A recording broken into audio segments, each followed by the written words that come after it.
It's Talk El Paso with Andrew J. Polk. Be a part of the show by calling 915-544-KTSM, 915-544-5876, or comment online on our stream at facebook.com/Talk El Paso. It's 4 p.m. Mountain Time, and that means it's time to talk El Paso with Andrew J. Polk.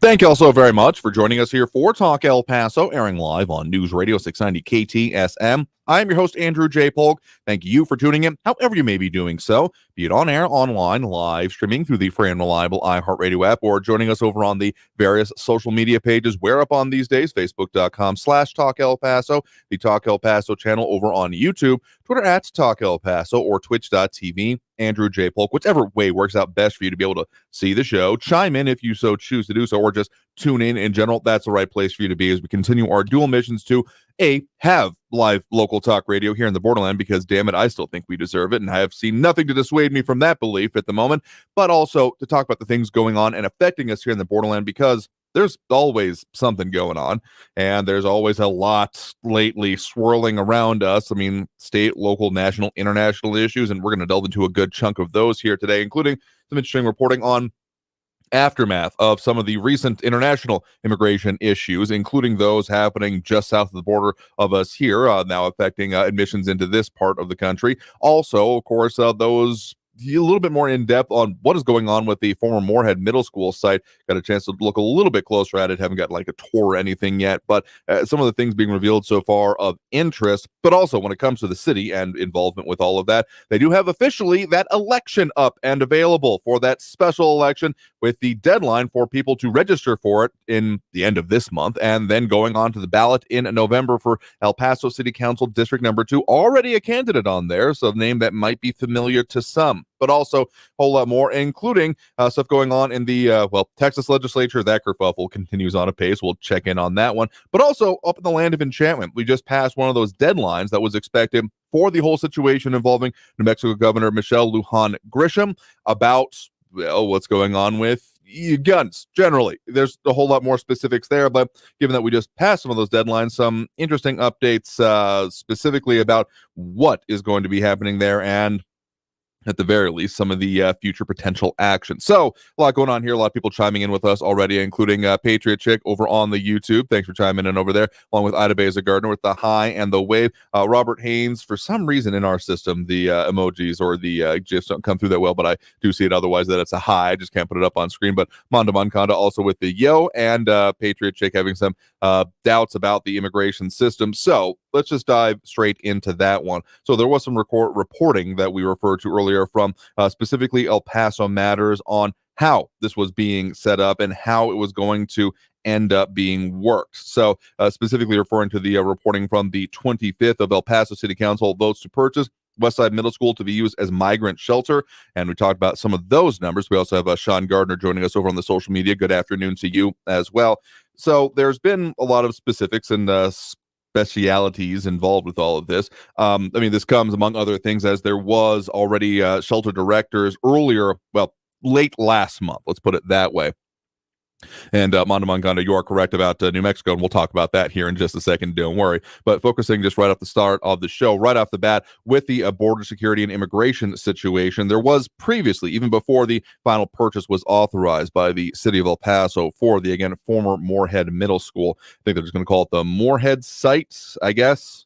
Anyway, there was the shelter directors holding their new conference during that time when we were out, and asking for the city to keep a new shelter, quote, on standby. And it seems like that might be the purpose for Moorhead going forth, among other things. So taking a little bit closer look at it today, there definitely is a lot more activity happening over on the site. The parking lot's full at the very least. We also have a Willie Jenkins chiming in over with us. A thankful Thursday. What up to you as well?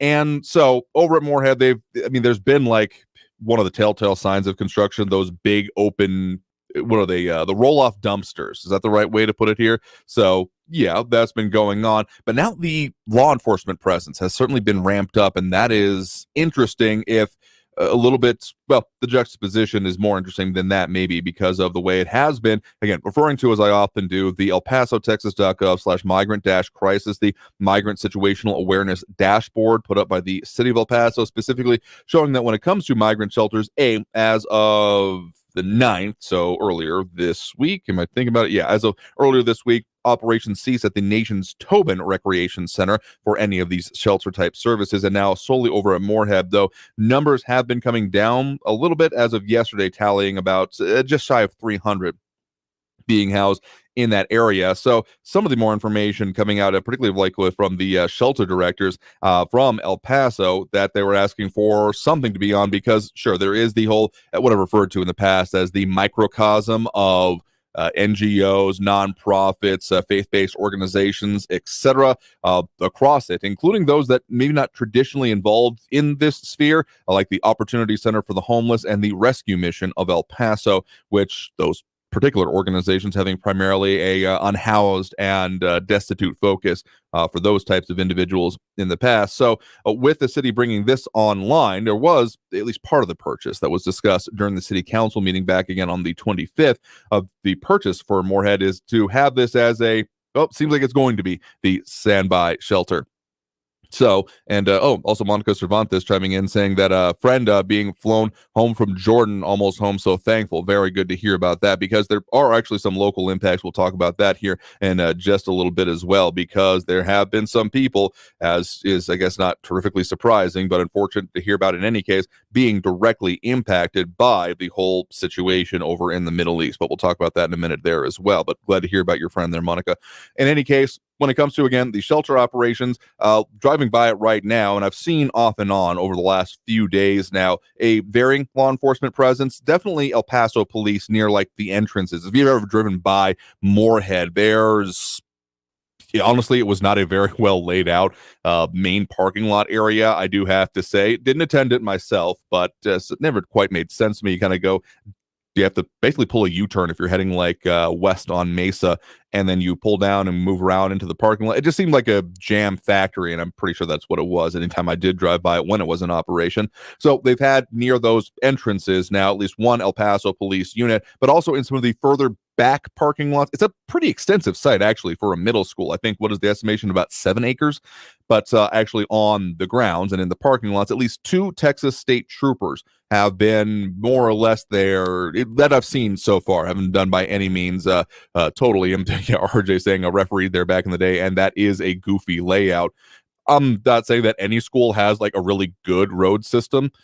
They all seem to be designed to cause at least 50% of the frustration that would be possible for that site, if not trying to maximize them out entirely when you're talking about pickup and drop-offs. Different purposes here.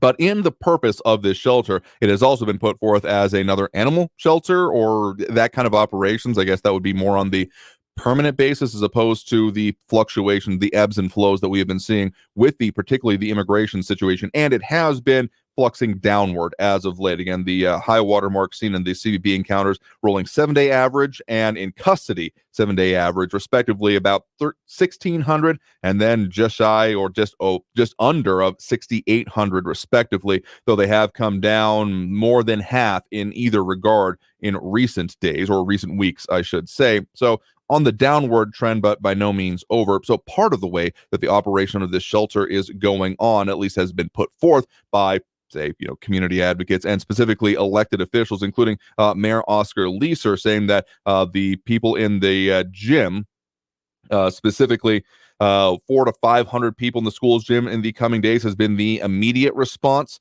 One of the interesting aspects of it, because there was questions I know that people had been asking about, okay, this is in a neighborhood. It was formerly a school. So what about the way that safety, security, those kind of questions come up? I think that's evidenced by the law enforcement presence, among other things. But one interesting one that Mayor Oscar Leeser said when about how this shelter would work and the security of it, he said, quote, "They're free to leave, but kind of cannot come in again if they do leave." So they are planning to do more revamping. Again, the evidence of the construction going on over there to fully revamp the facilities as opposed to moving beyond cots in the gymnasium, I believe, is what the essential situation is right now. And the intent is to use it for families with children, said City Rep Chris Canales, whose district includes this area. So there is more work to be done with it, and having it up and a possibility ready to go, I suppose. Again, not trying to use the bring it on type phrase, because I don't think that has worked out that well in any respects with this situation, but having this and then other kind of semi-permanent operations seems interesting at the very least. And again, yeah, I'll do animal rescue and animal services, about how having that over there and also making it a part of the shelter experience. I don't know if that's the right way to put it, but those are parts of what's going on there. I will say that a lot of the swirling situations, including another interesting one from El Paso Matters we hadn't directly addressed yet, but their article titled, "4 Survivors of the INM Fire Cross Border in Search of Asylum, quote, we long to get to the United States," referring to the National Migration Institute immigration shelter slash detention center, I think a much more apt phrase for it in that case, who were survivors of the fire there that led to the deaths or injuring of dozens in that case. Yeah, definitely a bad situation there. And we've still been seeing a lot of evolution of the responses, including what we talked about yesterday, the response from AMLO. Though I'm going to call that a temporary one for now. Again, and Andres Manuel Lopez Obrador, the president of Mexico, in rejecting a U.S. plan for essentially processing or filing centers, might be a better way to put it. But anyway, there's a lot of that going on here. But let's take that next break right now. Coming out of this break, we got a lot more that we're going to be talking about. Again, we were having some issues with the announcement post, so don't worry. We've got topics for today there, Francois. But among other things, we're going to be talking about those city elections, as we already do have some of the information up and the filing deadlines now fully in place. So if you're in District 2, City of El Paso, and want to run for city council, better get your ducks in a row, because you got till just about the end of the month. So we'll talk about that and the candidate already looking to be on the ballot there.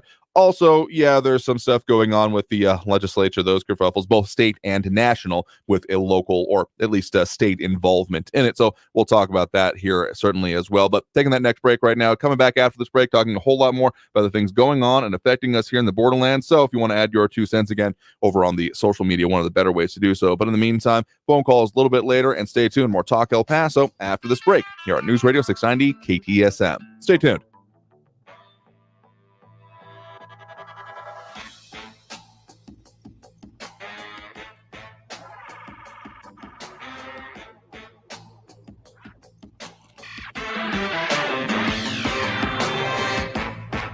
News Radio 690. Traffic all day. On Gateway South at Cassidy, watch for a stalled vehicle block in the right lane. Stay to the left. I-10 eastbound, Upper Valley from Vincent to Artcraft, a 15-minute delay. On the I-10 westbound side, it's slow from Red to Artcraft, less than a 5-minute delay there. And slow traffic with 5-minute delays, I-10 eastbound from Cotton to Paisano downtown. Kerry Edwards, El Paso traffic.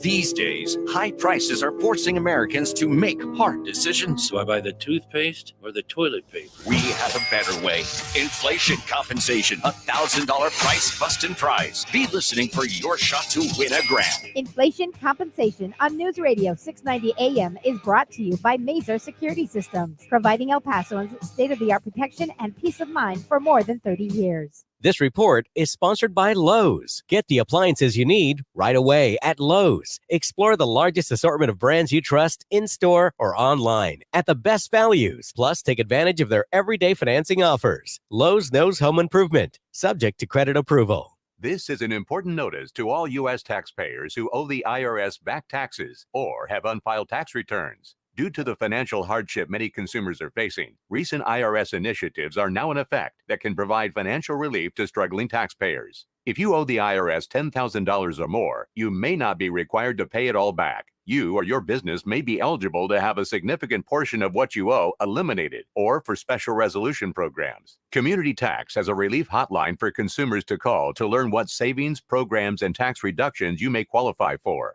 This A-plus BBB rated service is top rated by Consumer Affairs and has already resolved hundreds of millions of dollars in back taxes for struggling taxpayers. Act now while these programs and savings last. For this free information, call Community Tax now at 800-318-9134. 800-318-9134. That's 800-318-9134. For more information, go to communitytax.com. Hammer and Nails, El Paso's newest men's grooming destination, with your comfort and privacy in mind, and where your favorite brew, spirit, or mixed drink will be waiting for you, along with every cut, shave, manicure, or pedicure visit. Open daily at the fountains at Farrah, Hammer and Nails offers world-class luxury experiences without the pretentious price tag. Visit Hammer and Nails Grooming Shop for Guys online at hammerandnailsgrooming.com to book your next experience. That's hammerandnailsgrooming.com. Here's something you've never heard before. Stop. This is Simply Safe.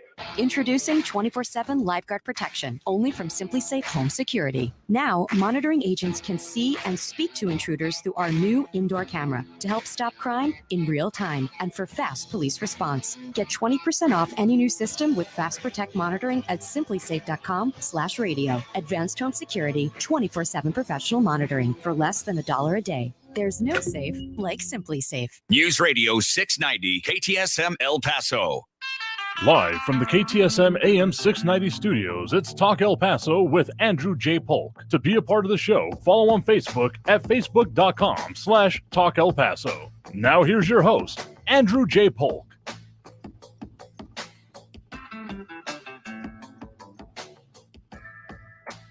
Thank you all so very much for joining us here for Talk El Paso, airing live on News Radio 690 KTSM. I am your host, Andrew J. Polk. Thank you for tuning in, however you may be doing so, be it on air, online, live, streaming through the free and reliable iHeartRadio app, or joining us over on the various social media pages, Facebook, YouTube, Twitter, and Twitch, either under Talk El Paso or Andrew J. Polk. And Talk El Paso, brought to you in part by Sunland Park, Chrysler, Dodge, Jeep, Ram, Fiat, where they are doing many other promotions, Ram Power Days, Jeep Adventure Days, and just a whole lot of spooky season inventory stuff, including getting up to $3,500 off MSRP for the new 2023 Dodge Charger and Challenger. See all the details there. Financing available for well-qualified buyers. Find, of course, 950 Crockett Street, right across I-10 from the shops at Solana, former Sunland Park Mall. Again, Sunland Park, Chrysler, Dodge, Jeep, Ram, Fiat. So, talking about some of those regional issues going on here, there's reporting from our news partners at KFOX 14 of there was a little bit of fun this morning after it sometimes amazes me how one crash can cause such bad issues, but there were hundreds without power in the lower valley after a vehicle hits power lines, happening on about the 7900 block of Knights, happening around just before about 10 a.m. So that was for you, any y'all in that area wondering why your lights were flickering or going off earlier today. There you go. Blame the I think a lot about setting up that website of just I don't know what, like damageontheroadsap.com or something like that. I have not. That is not a real website. And well, someone else, other enterprising individual goes for it, have that, because just getting the amount of damage caused by just the wanton drivers in our area. Like, I know a lot of people say, oh, we've got the worst drivers, but I think we need to start documenting this, is what I'm coming at. But also, as mentioned, and Monica Cervantes did share the link as well from our news partners at KFOX 14 Las Cruces church group stranded in Israel amid escalating war. A group of over 30 people from Las Cruces, they were headed and in Israel on a pilgrimage and found themselves stuck in the country after the war was declared. Specifically, 32 people from Our Lady of Health and San Albino Catholic Church went there on September 26th, and they were supposed to return one day after the war ended up being declared in that area. So they are in Jerusalem. Not hearing any explosions, but definitely hearing ambulances and sirens, according to the Father Ruben Romero of the Our Lady of Health Catholic Church in Las Cruces. So still wanting and trying to get them further out of that. They do have flights for the next flight home. So do wish them a speedy return and safe return, along with anyone else there, including RJ asking about anyone else who had friends in particularly in East Palestine. Noting that just breathing out there can be hazardous to your health. It's not a good place to be for the health here at this point in time. So, yeah, Buddy Vi is also countering, saying that New Mexico has the worst drivers. They have differently worse drivers. I've never seen the major issue, the major public health issue, at the very least it kind of seems that way to me, for a state being DWI. I mean, just the billboards and the way it's talked about. I mean, I'm sure I get it. It's a very much different makeup state than it is in Texas. I mean, it's sure it's got its big cities, even though El Paso would be the biggest one if it was there, but that's a different soapbox. point is that there's a lot of open space and a whole lot of driving a long way to get some places. I know that some beer mills being talked about on this program previously are not the closest thing. So yeah, there's difference. And of course, there are the euphemisms, not to denigrate anyone from anywhere in our listening area, but certain phrases do come to mind of plates of yellow, be a cautious fellow, plates of teal, hold on to that wheel, plates of black, watch your back, Jack. I mean, they amount to a lot. And Monaco Cervantes saying that most do suck, but of course, exclude myself. You make me think of another phrase or another factor out there that more than 50% of people think that they are an above average driver. And if that sounds a little bit funny, that's because, yes, that is a statistical impossibility. The RJ also chiming back saying that Juarez is simultaneously the worst and most fun if you're into speed and danger. I have never driven in Juarez. I can say that much. This wasn't really a factor of my youth growing up, and the few times we've been over there was before my driving days. But speaking of and sticking with the land of enchantment here shortly, so couple of actions coming this week when it comes to what the governor of New Mexico was putting forth and considering, and now the court cases progressing, all these kind of things swirling around it when it comes to what New Mexico Governor Michelle Lujan Grisham has been doing when it comes to that emergency health order focused on guns and gun rights.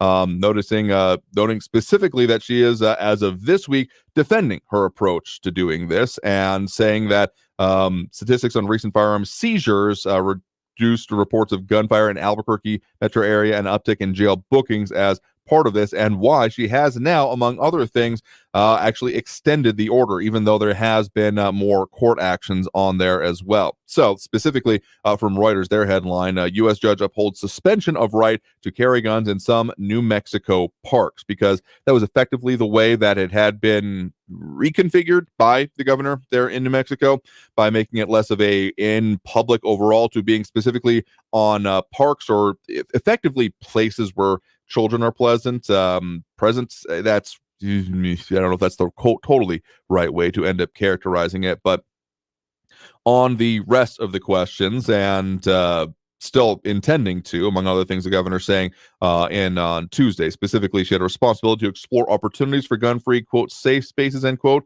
amid shifting judicial precedent, saying, quote, that's a question that is now moving to the courts. I need to know what we can and cannot do to keep New Mexicans safe. So, yeah, this still seems, even though we've just got more suspensions in place, so it doesn't seem that the judge has done his full ruling as of yet, which would be a little bit closer to, well, moving it to the next court of jurisdiction. I think circuit would be next, if I'm not mistaken. But this is, I got to say, does seem pretty quickly bound if the appeals process does continue on and all sides involved with it or wanted to continue on with it. Does seem like this would be headed pretty straight to the Supreme Court.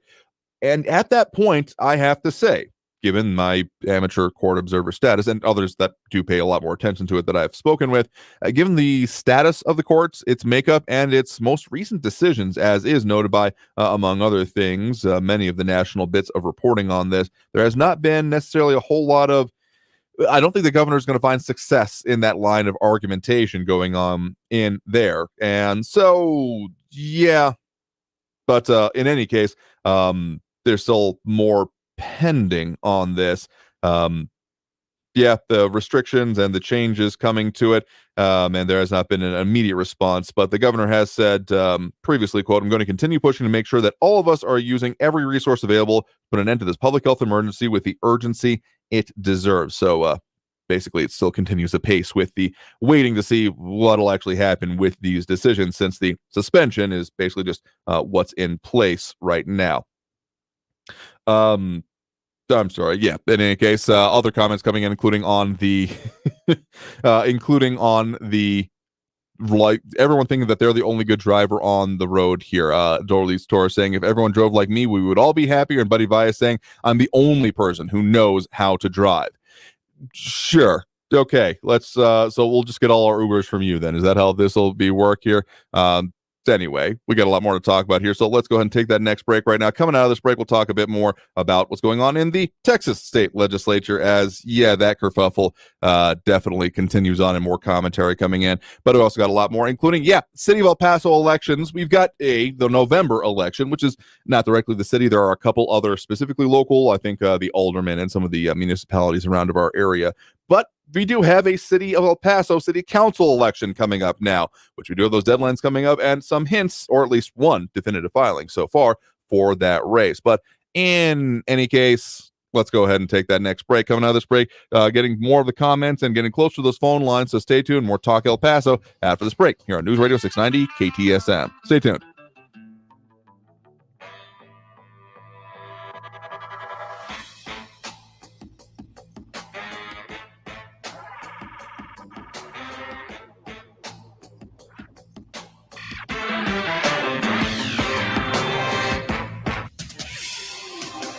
El Paso's News Radio 690 KTSM.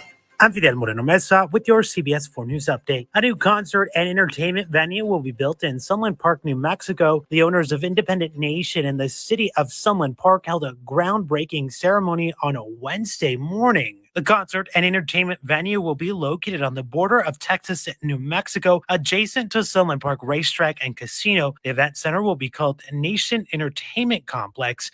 The mayor of Sunland Park and the president of the company Heritage Group, who is building the center, said the project is a major step in transforming the area into an entertainment corridor. Agents with the U.S. Border Patrol rescued 12 migrants from a stash house in East El Paso Tuesday. Agents were notified of the stash house on North Zaragoza Road and Joe Battle Boulevard. When agents arrived, they found 12 migrants who were from Mexico. All were medically checked and found to be in good health. For more news headlines, head to our website, cbs4local.com. I'm Fidel Moreno Mesa with your CBS 4 News Update. Traffic all day. News Radio 690. On Gateway south of Cassidy, watch for a stalled vehicle in the right lane. I-10 eastbound Vinton to Artcraft, down to a 7-minute delay, looking better. I-10 eastbound Cotton to Paisano. Delays downtown, not looking too bad. I-10 eastbound, a less than a 5-minute delay from Cotton to Paisano. And on 54 south from Mesquite Hill down to Kenworthy, less than a 5-minute delay. Carrie Edwards, El Paso traffic. From the KFOX 14 Severe Weather Center, this is forecaster Nasai Mancini. Well, folks, we're in for a bit of a breezy night. We'll see those winds gusting up to 25 miles an hour tonight. Now, come tomorrow for your Thursday, going to be partly cloudy and windy as well. We can see those winds even stronger, upwards of 30 miles per hour. So make sure you have those loose objects tied down. Head on over to kfoxtv.com for the latest forecast. This report is sponsored by Dell Technologies. Dell Technologies has made finding the perfect gift for anyone on your list easy with a carefully curated selection of top tech. At Dell.com/gift guide, you'll find our latest PCs powered by Intel Core processors and much more. Shop now at Dell.com/gift guide.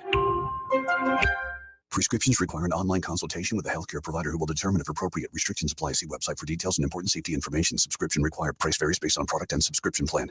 Hey guys, did you know there's a generic form of Viagra that works just the same, but is 95% cheaper? And you can get it online? Just go to hims.com/radio. Through Hims, you'll get a free medical consultation, discreet shipping if prescribed, a 100% online process, and trusted generic alternatives to the name brands at up to 95% off. That's right. Get generic for Viagra, the same active ingredient as brand name Viagra, but for 95% less. It's the same medication, still prescribed by a licensed medical provider, but with zero copay, no expensive appointments, and no awkward face-to-face conversations. To start your free online visit, you need to go to this exclusive address, hims.com/radio. That's hims.com/radio for your free online visit. HIMS.com/RADIO. Get the appliances you need right away at Lowe's. Explore the largest assortment of brands you trust in-store or online at the best values. Plus, take advantage of their everyday financing offers. Lowe's knows home improvement, subject to credit approval. This report is sponsored by Lowe's. Getting a news feed on your phone while driving makes driving more difficult. This is dangerous. Getting a news feed without a computer or mobile device? It would be impossible. Unless, of course,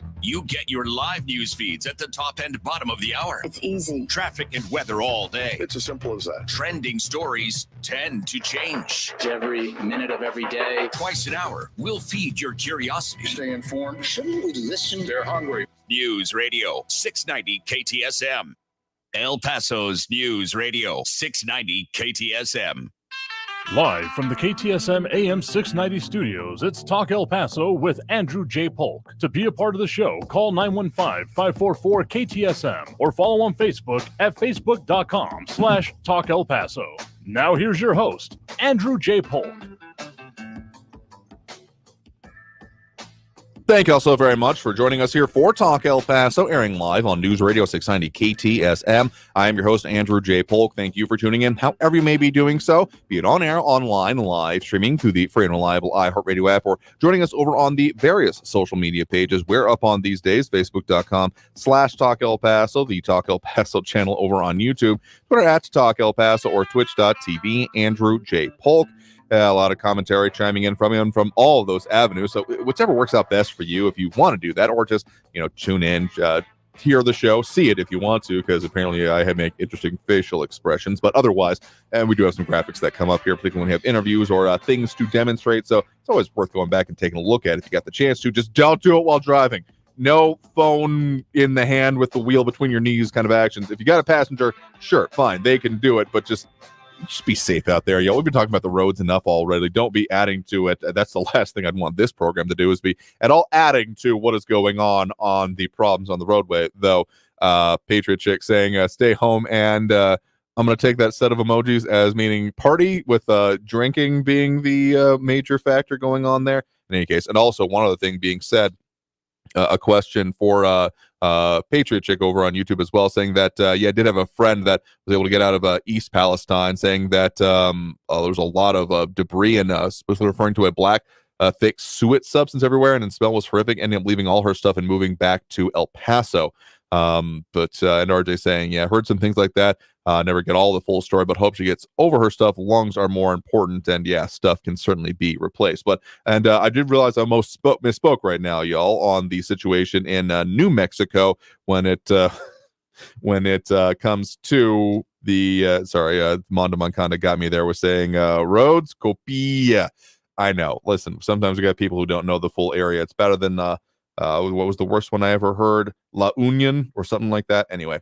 Actually, so what it is that the most recent decision by so no decision still from the federal judge in the covering the area of New Mexico we're talking about here, but has agreed to basically let the governor's amended order, the one that is the more narrow, that will stay in place for now. So the previous one had seen an injunction against it, the more broad one, but the one that is now basically just about parks, sidewalks, and other things. It was actually U.S. District Court Judge David Herrera Urias, quoting again from Reuters here, declined to block the governor's heavily criticized temporary suspension, saying the government has an interest in protecting a vulnerable population, quote, such as children in, quote, sensitive places, end quote, such as parks and playgrounds. So this still sets the stage for it to move forward there, though. I think that, I guess for the moment, though, again, this is not a decision. It's just not a suspension on it just there, with Patriot Chick also giving opinion about the Albuquerque specifically.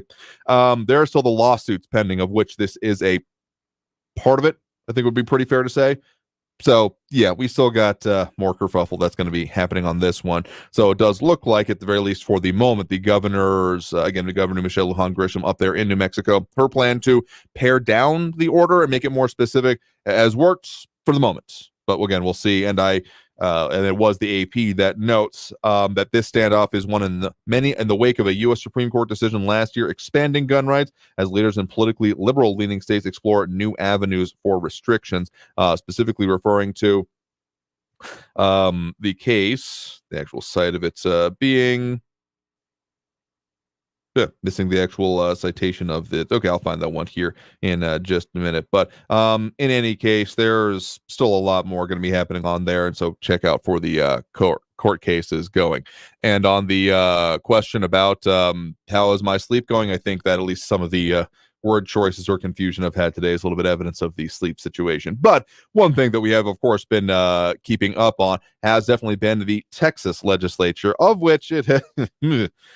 it's been quite the kerfuffle already. And so the House was supposed to gavel back in today. Haven't seen any updates coming from that just yet. So, maybe it's not quite there just yet. But they want to get into the actual proclamation. Realize we hadn't gone over that just yet when it came to what Governor Greg Abbott, again here in Texas, put into as germane for this special session, of which there are a number, even if though I'd say 3 major themes here. So from his resolution authorizing and the proclamation requiring this to be what would be during the special session. So the action that he would be allowable in the special session came down to these 1, 2, 3, 4, 5, 6 points, but you'll notice some themes here. So first one, legislation providing education savings accounts for all Texas school children. No surprise there. And that definitely has been one of the biggest sticking points, but it doesn't end there. The other further points was legislation to do more to reduce illegal immigration by creating a criminal offense for illegal entry into the state from a foreign nation and authorizing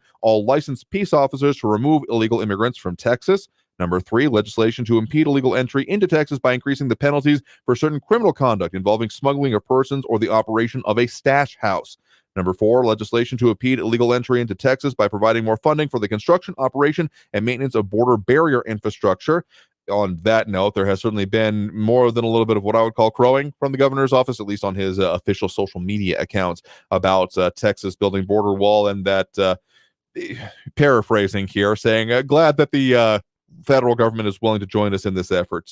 And that's not even a mild way to put it, the way they're putting it out there. But the next one there, legislation concerning public safety, security, environmental quality, and property ownership in areas like the Colony Ridge development in Liberty County, Texas. And finally, legislation prohibiting COVID-19 vaccine mandates by private employers. So those are all the items that are definitely germane to this session, though the governor can modify it at any time, which is part of the conversation we were having about, along with the school choice, school vouchers, education savings accounts, technically the way that the governor phrased it, though we'll still see how the legislation ends up working out. Also about school funding could be added on there.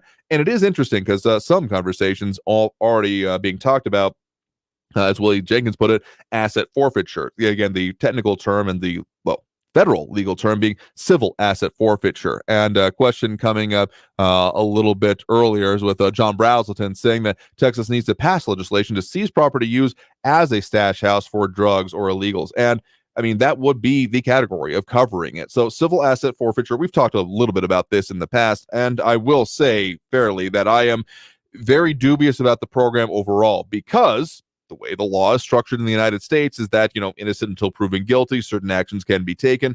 I have the same kind of trepidation towards, like, say, red flag laws, because there are things that are happening and rights being abrogated before adjudication has been put into place. So anything that falls under that blanket is something that I'm going to be wanting to know a hell of a lot more about and make sure there are some very tight controls about. So what we have going on with this and the idea of civil asset forfeiture is it's actually not even a person that ends up getting charged with a crime. It is the property itself, which has led to, has been noted in various other media outlets over the years, such Orwellian sounding cases such as U.S. versus approximately thousands of dollars in cash. I'll see if I can find that specific citation here in just a second, because then essentially it is being used to seize and remove. So I'm not necessarily totally opposed to the purpose of saying that, hey, this is being used for a criminal enterprise, therefore we're going to remove the ability for this to be used. Though, again, the devil is always in the details, and there have been other circumstances in which case it's been particularly been used by certain municipalities or other law enforcement agencies as what I would characterize as being effectively a secondary funding source, which is just hella problematic right from the get-go. I got to say that straight off the bat, because at what point are you not going towards your main purpose and you're wondering about, okay, we need to get more stuff, what can we go find? Like, it just gets messed up real quickly, I got to say there. But that does, again, the item there, again, from the proclamation from the governor about increasing penalties for certain criminal conduct involving the smuggling of persons or the operations of a stash house. Not sure if it's going to be possible for that to evolve at the state level solely anyway, but I suppose it's possible. And yeah, RJ saying, I've seen an arrest warrant for a car. That's messed up. I do have, it's a little bit, and Buddy Vi is bringing up another question. What if you are just the landlord and you didn't know what was happening? Might want to be a little bit more involved with your properties, just saying. But also, I mean, people can get caught in the crossfire, in the legal crossfire in this case. And Willie Jenkins also saying, remember that most elected officials are lawyers, new laws to justify. So, it's a complicated issue, y'all. Again, there's been whole long form journalism being done on this issue of civil asset forfeiture and other documented ways in other states that I've been aware of where has been a question of during traffic stops, do you have any large amounts of cash on you? Which at the very least would lead to a, what does that have to do with this traffic stop? But when you start thinking about it in the vein of this, so just, it's, Willie Jenkins again putting it well, slippery slope with civil appropriations of other people's property. Yeah, that's a mild way to put it. So we'll see what comes out of this. We have a lot of things percolating through. And by the way, clarification actually coming from the governor on one of those questions that I'd been having about that concertina wire that was being spread along the Rio Grande, which I was pretty sure was between Texas and New Mexico. The governor, in fact, confirming that earlier this week in his tweet on October 9th, saying, quote, Texas National Guard reinforces border with razor wire following Governor Abbott's orders, referring to the article headline from our news partners at KFOX 14. And the rest of the text from the governor there, this is on the border between Texas and New Mexico. Emphasis done by the governor here. Going on to say migrants are entering New Mexico illegally, then crossing into Texas. We are stopping it. End quote. So, yeah, that razor wire has been strung between Texas and New Mexico. That was the correct analysis on my part, and the governor just saying straight up, yes, that is how this is going. Now, again, argument to be made about the whole situation involving Mount Cristo Rey, the base of it, the barriers that exist. I mean, that whole caldera area is certainly a hotbed for activity, both of law enforcement and for illegal crossing attempts. So, another complicated issue, y'all. There's not much we talk about and that we don't get onto that does not have a lot of complication to it, like Mondo Moncada saying all the better to keep Michelle Lujan Grisham out.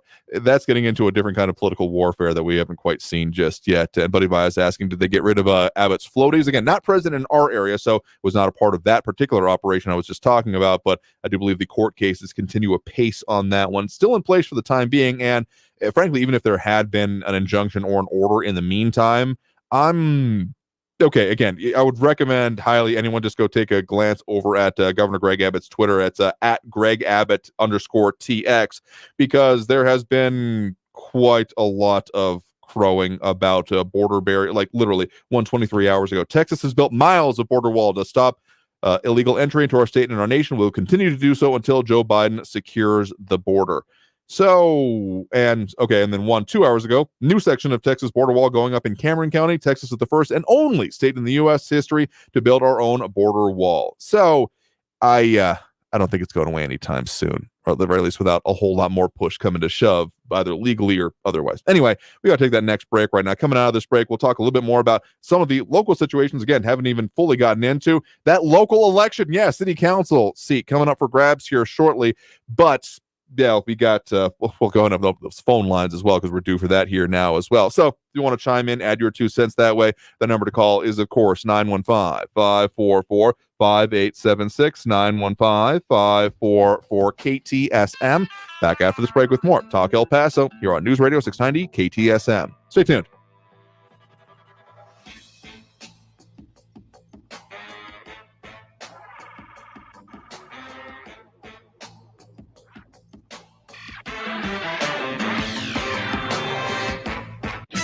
Traffic all day. News Radio 690. An injury accident reported in the Upper Valley. Fred Wilson at the Marshall Road ramp. Stop and go traffic I-10 eastbound. Vincent to Artcraft, 9-minute delays. 54 south is slow from Mesquite Hill down to Kenworthy with a 25-minute delay. Northbound Mesa Street slow from downtown up to Desert Boulevard with a 5-minute delay. Kerry Edwards, El Paso traffic. This report is sponsored by Lowe's. Get the appliances you need right away at Lowe's. Explore the largest assortment of brands you trust in-store or online at the best values. Plus, take advantage of their everyday financing offers. Lowe's knows home improvement, subject to credit approval. The El Paso Community Foundation supports the causes you feel passionate about here in the borderland, whether it's education, social services, arts and culture, the environment, health, or economic development. The El Paso Community Foundation has been promoting philanthropy and progress in our hometown region for more than 45 years. Make your mark with us. Start a fund today for good, for El Paso, forever. Learn more at epcf.org. That's epcf.org. Keep your family and livelihood safe with a stable security system from Mazer Security Alarms. Your trusted El Paso security expert since 1982. You can get the best. Systems start at under $35 per month with upfront purchase to lease options and $0 down payment packages available. Get the peace of mind you deserve with Mazer Security Alarms. For your free quote or to upgrade your existing system, call Mazer Security Alarms at 915-590-0033. Mazer Security Alarms.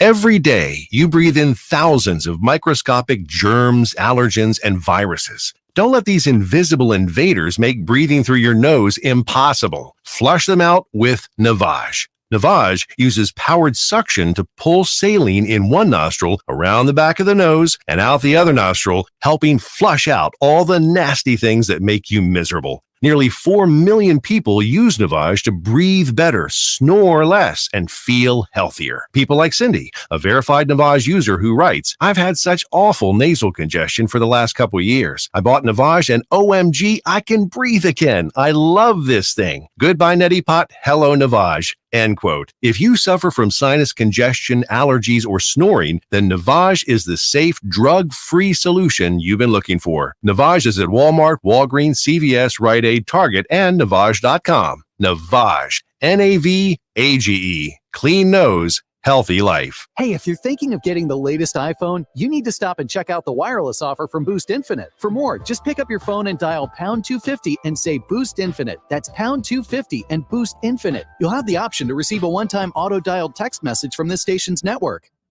Stay informed at ktsmradio.com. News Radio 690 KTSM. Live from the KTSM AM 690 studios, it's Talk El Paso with Andrew J. Polk. To be a part of the show, call 915-544-KTSM or follow on Facebook at facebook.com/Talk El Paso. Now here's your host, Andrew J. Polk. Thank you all so very much for joining us here for Talk El Paso, airing live on News Radio 690 KTSM. I'm your host, Andrew J. Polk. Thank you for tuning in, however you may be doing so. A lot of ways to interact with the program, particularly at this point during the show. Here are those phone lines opened and are available. Just, I think we're a little bit too close to the pin to take one fully this time. So if you're on the line, stay there. But if you want to get on the line, queue up for the start of the next hour, hit the ground running. That number to do so is, of course, 915-544-5876, 544-KTSM. And a lot of other conversations going on here, including on the civil asset forfeiture asset. RJ saying people have lost planes they rented out for trafficking. Yeah, that's, again, there's a lot of different ways that kind of situation has ended up working out. Patriot Chick saying, just in line of enchantment overall, a positive note about it, saying, I heart the Balloon Festival and all the delicious Mexican restaurants there. Hey, there's good and bad things about every state. Definitely comes down to the way they end up being applied and the philosophy behind it. RJ also saying that I love playing poker up there and Santa Fe, right? Good food and a beautiful country. It's just, I think it's the distances between things that lend itself to like the, the DWI type of thing here. And Rick Reyes asking me a note about the next assessments. Haven't checked mine just yet, though I'll definitely have to. And again, to fully address the question from our Marky Mandingo, how is the little Polk doing? He's doing just fine. How many diapers have I changed? If I tried to count, I might go insane. So I'm going to avoid that one for now. And getting any sleep, I would laugh maniacally right here, but I'm just too damn tired. Anyway, other commentary going on and other things being talked about here. But we'll check in more on those. But before we hit this break, at least very briefly, want to mention that, yes, over on the City of El Paso's website, you have to kind of find under the city clerk page, but the December 9th, 2023 District 2 special election is now up and listed. And much to my surprise, considering this was the first day I was seeing it available, there already is a candidate on the ballot. And this may be familiar to some who have been paying attention to some of our coverage here, but actually Ms. Veronica Vero Carvajal is on the ballot, running for city council representative 2 for the city of El Paso. So, and it's just the basic declaration. That's all that's really up there. And also the naming of a campaign treasurer, Emma Kitty Spalding, in this case. So we've already got some interest in this race. So it looks like this is going to be right. Well, at the very least, we've got one so far. I have an assumption it's going to be more because when the barrier to entry is low, there seem to be a lot of people that end up doing it here in El Paso. And considering that the actual drawing for a place in the ballot will happen on the 31st. Need to double check on the requirements for it, but yeah, in any case, we got a race, or at the very least, there will be someone on the ballot at the very least. But of course, Veronica Carbajal, previous guest on this program in previous years, in a couple of different capacities now, actually, that I think about it, both previously as a mayoral candidate, but then also as a part of the, at least, some of the organization involved around the Prop K items there as well. So I have a feeling that type of thing will, or at least the issues around it, will come up during this election as well. But in any case, got to take that next break right now, hit the top of the hour break. So again, if you want to get on that line, is available now to add your 2 cents. That number to do so is 915-544-5876, 544-KTSM. Back after this break with more Talk El Paso here on News Radio 690 KTSM. Stay tuned. Traffic all day. News Radio 690. Slow traffic continues due to some road work on northbound 375 in the East Valley from the I-10 to Montana. It's a 5-minute delay. 54 south is slow, southbound Mesquite Hill down to Kenworthy with a 10-minute backup. El Paso fires on the scene of an injury accident. Fred Wilson at the Marshall Road ramp, and an accident reported northbound Sunland Park at South Mesa Hills. Kerry Edwards, El Paso traffic. Hey guys, this is Andrew J. Polk. My not-so-secret way of looking and feeling great is going to Hammer and Nails, El Paso's newest men's grooming destination, with everything about your personal grooming, privacy, and comfort in mind. Ready with your favorite drink at the door. They offer everything from head to toe, hair, beard, mustache, and hand and foot services. You want to find out about their full services and their great memberships. Of course, find them online, hammerandnailsgrooming.com. That's hammer, A-N-D, nailsgrooming.com. And I'll see you there. I adopted Bento in 2010 from a shelter. A lot of people know him as Keyboard Cat. That's just one adoption story that started at a shelter. Visit theshelterpetproject.org to find a pet near you. Brought to you by Maddie's Fund, the Humane Society of the United News on States the and hour Ad Council. and a half. Traffic and weather all day. News Radio 690 is KTSM AM El Paso, an iHeart radio station. NBC News Radio, I'm Brian Shook. Israel continues to prepare for a possible ground assault of Gaza. The Israel Defense Forces says it's mobilized about 300,000 reservists near the Gaza border and are continuing large-scale strikes on Hamas targets. The head of the Pentagon will travel to Israel. Defense Secretary Lloyd Austin will meet with Israeli Prime Minister Benjamin Netanyahu, Israel's Minister of Defense, and other officials Friday. Law enforcement across the U.S. will be on alert after the ex-Hamas chief called for a global day of jihad on Friday. Republican Congressman Mike McCall of Texas. I'm most concerned about the synagogues out there. I think they are a target. There have already been some pro-Israel and pro-Palestinian marches clashing in some U.S. cities since the war broke out. House Majority Leader Steve Scalise is still looking to round up enough votes to win the speakership. He met with his Republican colleagues during a closed-door meeting today. Following the meeting, Scalise told reporters his support continues to grow and said he would continue to have conversations with members, but would not say when a floor vote could be expected. Senator John Fetterman is calling on the full Senate to vote to expel fellow Democrat Bob Menendez from the chamber. The New Jersey lawmaker is facing new charges, suggesting he acted as a foreign agent on behalf of Egypt, on top of the bribery allegations he was indicted on with his wife last month. Pennsylvania Democrat Fetterman said in a statement that Menendez should have been gone long ago. The indictment claims that Menendez, his wife, and his business associate, Wael Hana, arranged meetings where Egyptian officials made requests about foreign military sales and financing. I'm Lisa Taylor. One of the Isley brothers has passed away. TMZ reports Rudolph Isley died Wednesday in Illinois at the age of 84, with a source telling the outlet it's believed he suffered a heart attack.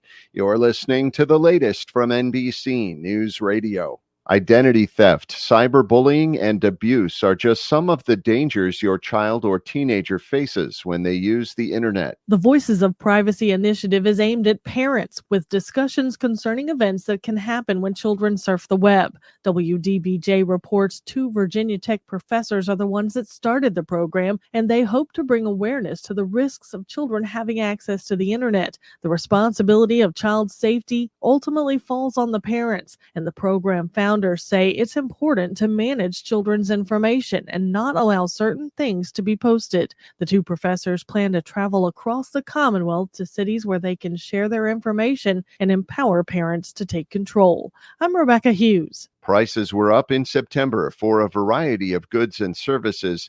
The Consumer Price Index out this morning from the Labor Department shows a 0.4% increase for the month and a 3.7% jump over the same time last year.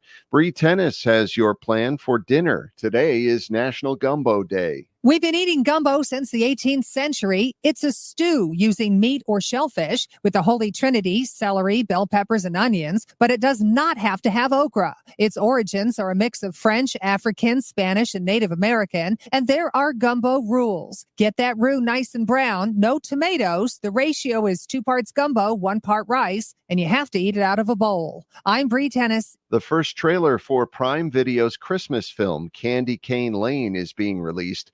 The film stars Eddie Murphy as a father that accepts a wish from an elf to help his family win the neighborhood Christmas decoration contest. The wish, however, comes with some unwanted consequences. The rest of the cast includes Tracy Ellis Ross, Nick Offerman, and Jillian Bell. Candy Cane Lane hits Prime Video on December 1st. Brian Shook, NBC News Radio. Now, your chance to win $1,000. Enter this nationwide keyword on our website. Money. That's money. Enter it now. Now, you can relive the greatest moments from our 2023 iHeartRadio Music Festival. Streaming only on Hulu. Lenny Kravitz kicks things off with his biggest hits. Foo Fighters get the whole crowd singing along. Tim McGraw debuts his new song live. Public Enemy brings the 90s hip-hop energy. Fall Out Boy covers a classic while literally on fire. And so much more. Relive the greatest moments from our iHeartRadio Music Festival. Streaming now only on Hulu for a limited time. I love having a go-to place to talk to other parents raising kids with learning challenges. The community on here is open. I don't feel judged when I ask questions. Looking to connect with other parents raising kids with ADHD or dyslexia? Join the Wonder app by understood.org. Some kids are wired differently, but all kids can thrive with the right support. With Wonder, not only will you find families like yours, you'll also get tips and advice from a team of leading experts. Download Wonder today or visit understood.org/iHeart to learn more. This report is sponsored by Staples Stores. At Staples, you can count on every print project being perfect. And now get $50 off your print order of $150 or more. Offer ends 10/14. Exclusions and restrictions apply. See an associate or visit staples.com/print for details. Perfect prints guaranteed at Staples.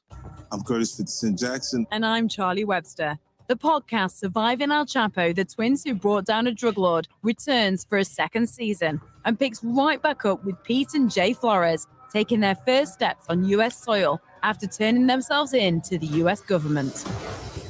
Season 2 follows the twins through their time in prison and testifying in court against El Chapo. Surviving El Chapo. Listen to Season 2 on iHeartRadio app or wherever you get podcasts. News Radio 690 KTSM El Paso. Live from the KTSM AM 690 studios, it's Talk El Paso with Andrew J. Polk. To be a part of the show, call 915-544-KTSM or follow on Facebook at facebook.com/Talk El Paso. Now here's your host, Andrew J. Polk. Thank you all so very much for joining us here for Talk El Paso, airing live on News Radio 690 KTSM or over on our various social media, on all the many places we're streaming these days. Again, the social media, Facebook, YouTube, Twitter, and Twitch, either under Talk El Paso or Andrew J. Polk, as well as, again, on air, online, live streaming through the free and reliable iHeartRadio app, among other things. So, yeah, a lot of conversation going on those social media channels, including about some helpful or maybe not so much parental advice, but also on the issues that we're talking about here today. So if you want to join in, add your 2 cents, of course, over on the social media is a very good way to do so. But of course, I have those phone lines open as well. So if you want to chime in over there, that number to do so, 915-544-5876, 915-544-KTSM. Number to do so there, and we'll get to those phone calls here in just a second, but at least one more comment I wanted to get to here, as is very much due, but I keep losing. Oh, there we go. Matt Olson with the yo. Okay, I think it's a pretty good approximation. In any case, a lot more going on here, but let's jump into those phone lines here right now. If you again want to chime in, 915-544-5876, 544-KTSM. We do have Andrew on the west side here with us right now. Andrew, thanks for joining us. Yes, thank you, Andrew. Just to comment on this judge's decision out of New Mexico. Oh, sure. Mm-hmm. Yes, I think I believe he still is overstepping the bounds because it still flies in the face of the Bruin decision. Okay. Yeah, that makes a level of sense, though, saying that it is towards a pertinent government interest. I mean, there was no chance unless everyone decided, it's fine. We'll just drop this whole thing, that this wasn't going to end up in the Supreme Court. So I guess it's with an eye towards that, but I don't know. That might be reading too much into it from the judge's decision, basically to say that, all right, it's smaller now. We'll let this be. Well, still, there's two other problems also. Okay, the New Mexico Health Code, nowhere in there does it describe, or anywhere else, gun violence as a public health issue. Okay, it's giving Michelle Lujan Grisham is taking too much out of that.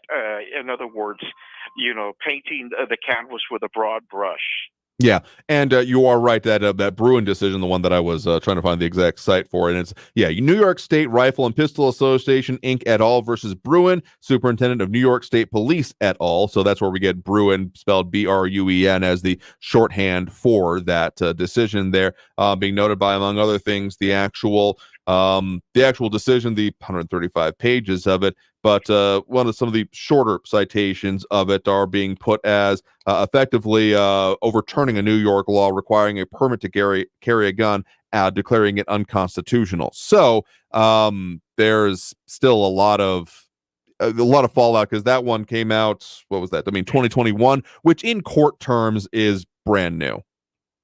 Yes, well, it basically overturned the almost a century-old Sullivan Act, okay? And the Sullivan Act was basically put into place to keep Irish and Italian immigrants from carrying weapons, but that's a subject for Friday.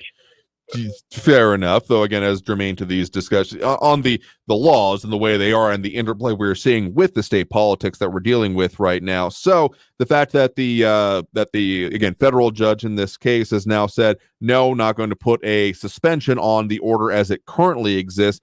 I mean, there is still the question of, okay, we are dealing with an abrogation of rights without adjudication, or, well, I guess this is what the judge was kind of elaborating on, without a pressing governmental concern. Though I would say that the level of what it is, I mean, so there are standards and stricter or varying levels that have been applied to certain things, and well, basically through recent decisions, one of the major changes I think that could be read into it by the Supreme Court is essentially the strict standard by which the abrogation of gun rights or the removal from someone is allowable. And I would say that standard, in my analysis, has been elevated more than just a simple or an elaboratable interest into being a pressing and a very specific one. Well, that may be a point, a salient point, but then again, if you're going to eliminate that type of, if you're going to put those types of prohibitions into effect, such as restricting the carrying in parks and playgrounds, it has to be done through the legislature. Michelle Lujan Grisham or any other governor cannot do an end run around the legislative body.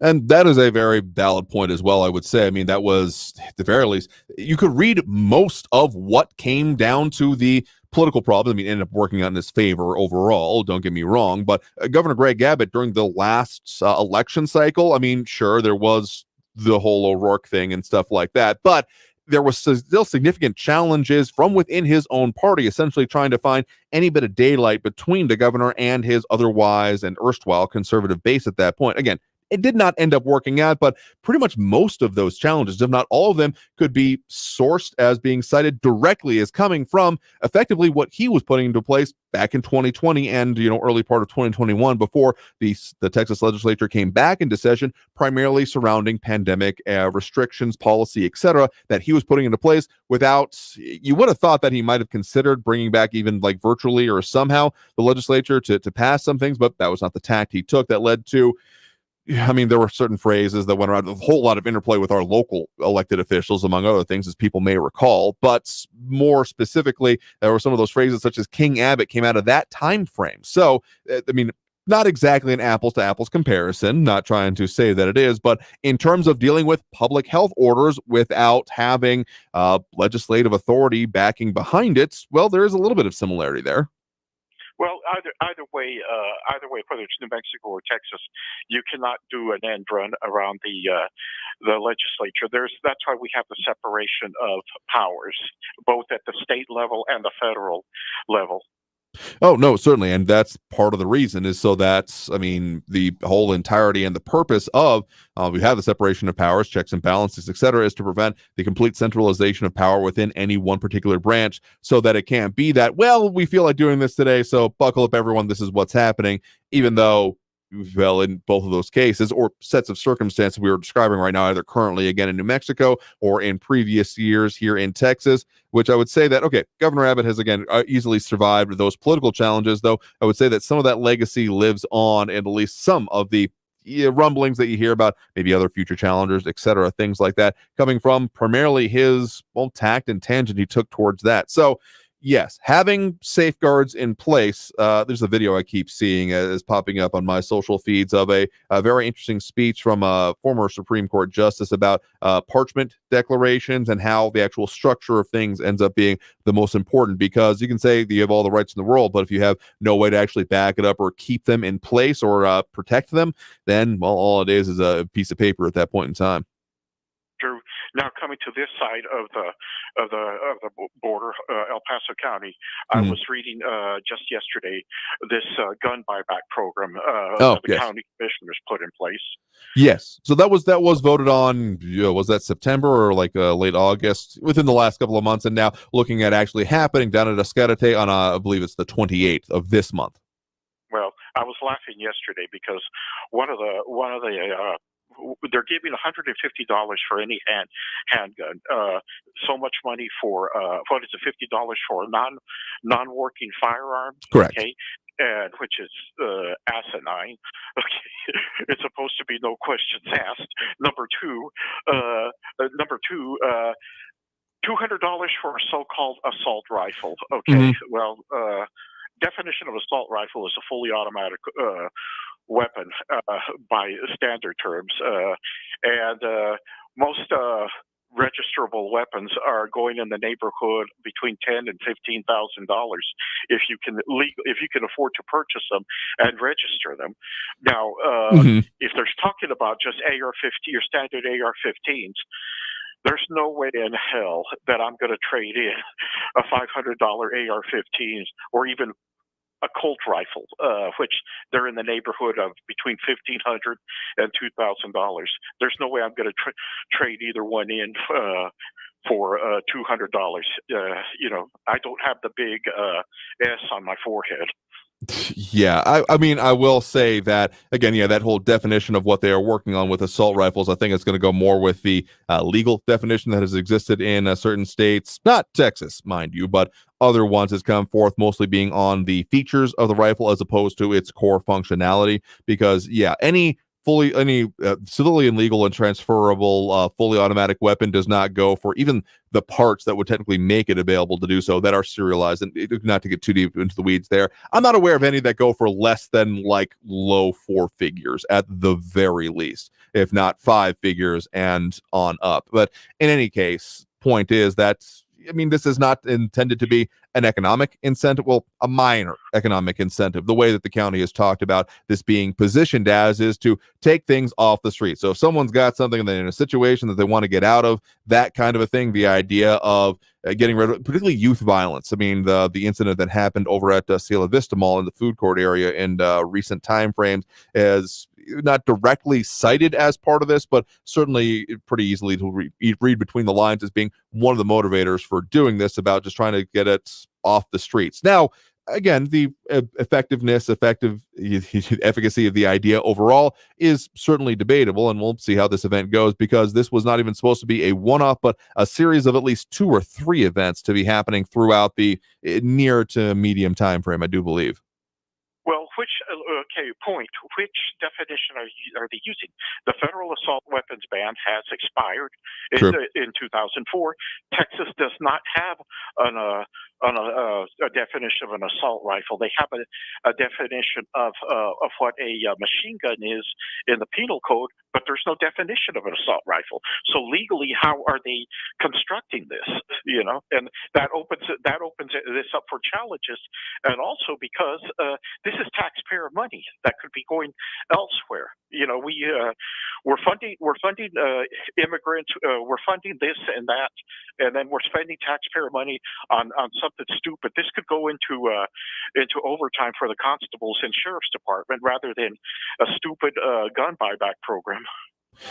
Yeah, I think there are certain funds that were applied for specifically for this. I want to say it's in like the $100,000, maybe $300,000 of what sticks in my head, but I'm not finding the exact site and order of it. And that has been one of the questions of what is the functioning definition that they are using on this, and I still haven't found that one just yet. So I'll have to see if I can find anything more specific on that from like any of the actual county voted on items. But in any case, my assumption is they're going based on essentially what the assault weapons ban type of definition and terminology was. Because for the purposes of this, I mean, yes, there's a governmental action, but since it doesn't come with restrictions on it, I think they could apply the definitions to how they are applying the policy more than anything else. Well, for all intents and purposes, you're dealing with a law that you're dealing with a definition that technically and legally no longer exists on the books. So, like I said, it's open to interpretation. But like I said, these people will do whatever they want with our money at whenever they please. Have a good evening, Andrew. Yeah, sure thing. Thanks for the point in the call. You have a good one there as well. Take care. All right, and with that, we'll go ahead and take that next break right now. And coming out of this break, we'll get back to those phone lines and more of the comments coming here in as well, like Willie Jenkins saying Second Amendment just as important as First Amendment. And Buddy Vyas, I'm going to have to disagree with you there a bit, saying that any semi-automatic rifle with a clip is considered an assault rifle. That is not actually what even some of those previous legal definitions we have talked about is. So I'm going to disagree with you there, but I'll see if they can, during the break here, suss up any of the actual examples or what has been put there. I will agree with you there, saying that it's just a buyback. It's not a legal transaction or a legally. I mean, it is a legal transaction because you're transferring it to them. But what I would say is that it's not a compulsory action or something that has force of law behind it. But in any case, we'll talk more about that and more on the other things, particularly if you want to chime in and add your 2 cents. Lines available now, 915-544-5876, 915-544-KTSM. Back after this break with more Talk El Paso here on News Radio 690 KTSM. Stay tuned.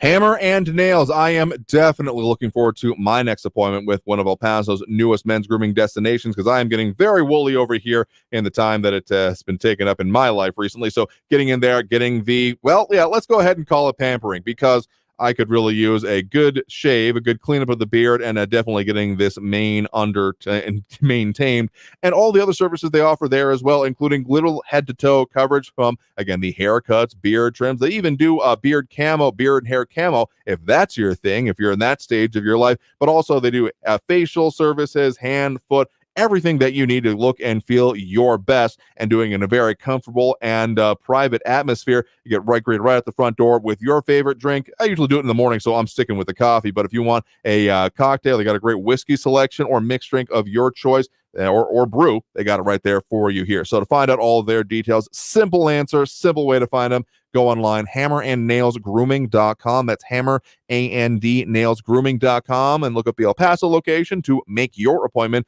The website is available day or night to make that appointment. But if you do want to give them a call during their regular business hours, you can, of course, find them over at the Fountains at Farah, lower level at 8889 Gateway Boulevard West. But you can give them a call at 915-975-5911, 975-5911. Hammer and Nails Grooming for Guys here in El Paso. News Radio 690. Traffic all day. Police and medical working a couple of accidents right now. Fred Wilson at the Marshall Road ramp and a crash northbound Sunland Hills at South Mesa Hills Drive. 54 South slow, 8-minute delays from Mesquite Hill down to Kenworthy. Loop 375 of the East Valley northbound from Montana up to the Spur is a 10-minute delay for road work. Kerry Edwards, El Paso traffic. These days, high prices are forcing Americans to make hard decisions. Do I buy the toothpaste or the toilet paper? We have a better way. Inflation compensation. $1,000 price busting prize. Be listening for your shot to win a grand. Inflation compensation on News Radio 690 AM is brought to you by Mazer Security Systems, providing El Pasoans state-of-the-art protection and peace of mind for more than 30 years. This report is sponsored by turn2supportstx.org. No one gets me. I can't take this. Where's home tonight? Hope mom's okay. Life can take a turn for anyone. So remember, there are always people, places, and activities for you to turn to. Learn more about mental health at turn2supportstx.org. Identity theft shows no signs of slowing down. In fact, more than $29 billion were stolen last year alone. That's a criminal success story and a wake-up call for everyone else. It can be dangerously easy to steal your identity. LifeLock makes it easy to help protect yourself if you become a victim. A dedicated U.S.-based restoration specialist will work to fix it. Join now and save up to 25% your first year with my name, Clay, as your promo code at LifeLock.com, promo code Clay. Looking for top-notch personal protection? The Smith & Wesson Equalizer is here to level the playing field. Easy to rack slide, easy to control ergonomic grip. It's designed for you. With a 10, 13, and 15-round magazine included, size up for better control or size down for easier concealment. Don't miss out on the opportunity to upgrade your safety. Visit your local dealer now. To learn more about the Equalizer, visit smith-wesson.com. Smith & Wesson, empowering Americans. All capacity sizes may not be available in your jurisdiction. Be sure to check your local laws and regulations. What's for dinner? Burgers? After last week, no thanks. Avoiding foods due to fear of diarrhea, gas, bloating, stomach pain, or loose, oily stools? It may not be just stomach issues. It could be EPI, or exocrine pancreatic insufficiency. EPI can cause uncomfortable symptoms because it's a condition where the pancreas doesn't release enough digestive enzymes to break down food. But EPI can be managed. Use the symptom checker on identifyepi.com and talk to your doctor about your symptoms. That's identifyepi.com. Sponsored by AbbVie. Finding great candidates to hire can be like, well, trying to find a needle in a haystack, but not with ZipRecruiter. Its powerful technology actively finds and invites qualified candidates to apply to your job. So while other companies might deliver a lot of hay, ZipRecruiter finds you the needle in the haystack. See why 4 out of 5 employers who post a job on ZipRecruiter get a quality candidate within the first day. Try ZipRecruiter for free at ZipRecruiter.com/free. That's ZipRecruiter.com/free. El Paso's News Radio 690 KTSM. Live from the KTSM AM 690 studios, it's Talk El Paso with Andrew J. Polk. To be a part of the show, call 915-544-KTSM or follow on Facebook at facebook.com/Talk El Paso. Now here's your host, Andrew J. Polk.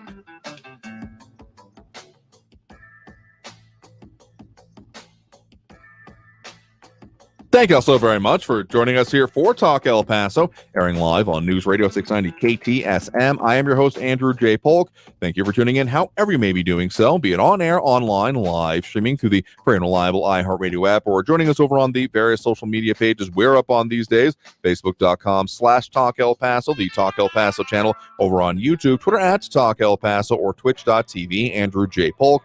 Again, a lot of ways you can get at us, add your 2 cents, including those phone lines, with lines available now, 915-544-5876, 544-KTSM, the number to do so.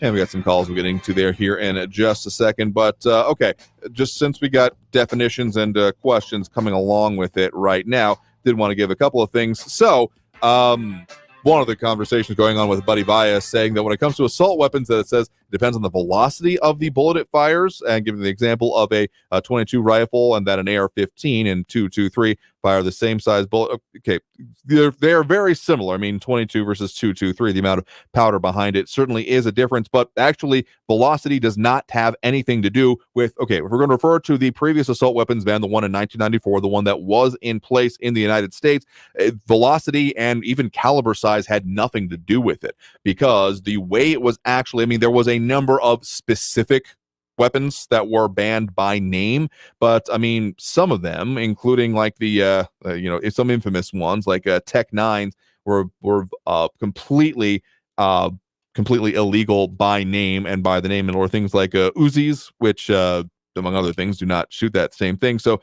some of the definitions end up being mainly accessory based, and a lot of other ones have been fashioned along the same way. So paraphrasing here from particularly the Wikipedia summary of this here, yes, it's Wikipedia, but as long as you know the sources it's citing and actually go to those sources, it ends up working out. Just remember to sort the sizes if you're doing this for any papers out there, kiddies. But so it was a semi-automatic rifle able to accept a detachable magazine and has 2 or more of the following, including folding or telescoping stock, pistol grip, bayonet mount, flash hider, or bayonet lug, a grenade launcher, and also semi-automatic pistols, which is why, not to get too deep into the weeds here with this, when it comes to the modern definitions about pistol caliber carbines or pistols with braces on it here, still that did mean, and there were other things about that one, so even things that were not shoulder fireable or shoulderable were still counted as assault weapons. So yeah, that's, again, caliber had nothing to do with it, actually. It was all about the functioning of it being semi-automatic, detachable magazine, and then features, which is where the whole concept of scary black rifle starts coming around and starts being talked about. Anyway, let's one thing aside, but let's get to those phone lines now. Again, 915-544-5876, 544-KTSM.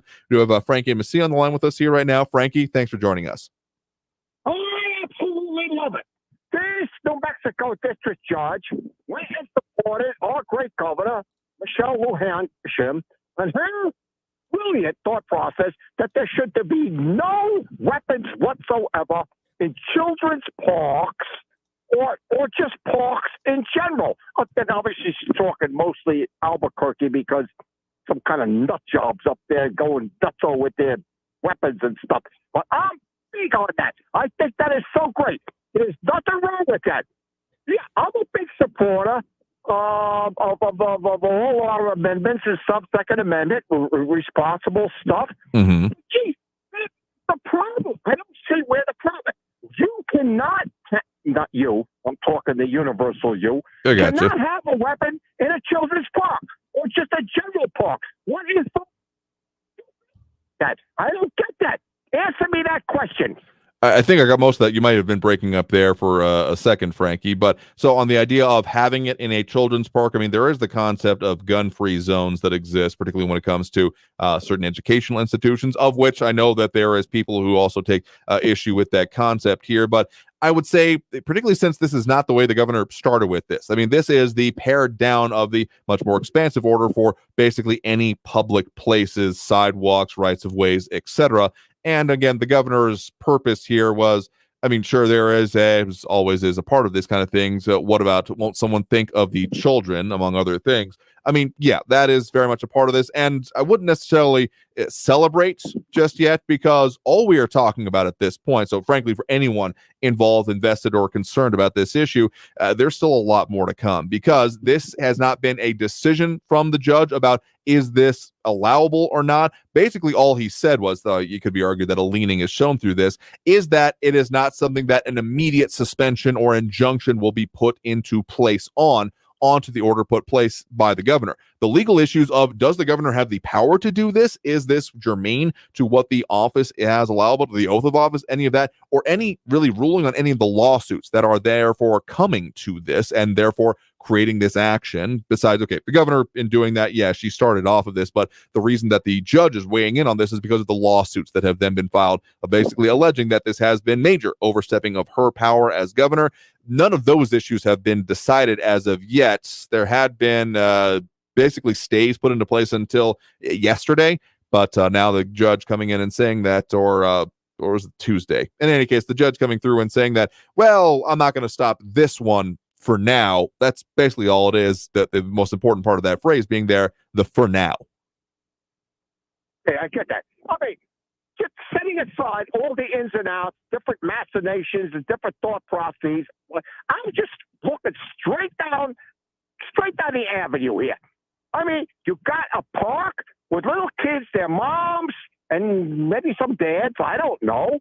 And then maybe it's just a general park where people just like to go out and enjoy the sun, bring their dogs. What the heck do you need a gun for?